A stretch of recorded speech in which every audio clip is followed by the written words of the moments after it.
Hi guys! And testing natin tong bagong Go Ultra. So ito yung Hello Kitty edition nila na limited edition. So itry natin. Wala din akong daladalang wala akong sinaksak na mic, as is lang tong camera.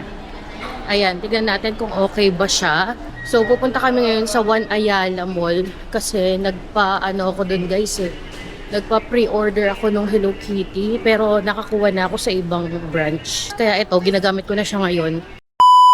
At dumaan talaga kami dito sa Herschel kasi nakita ko na meron silang bagong collaboration with Peanuts. Sinignan ko yung kanilang backpack kaso medyo malaki sa akin. So ito, pinag-iisipan ko yung laptop sleeve.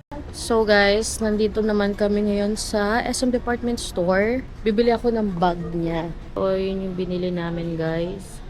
Color lavender. Here. Grabe guys. Nagtaas lahat pala. Pati memory card. Magkano? 512 ngayon. 11,000. Samantalang yung nabili ko pa na 128 Extreme Pro na yun ha. Nasa 1.5 lang. Tapos may less pa yun dahil pag cash.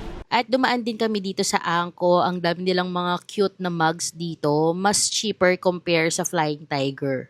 Cherry na mug.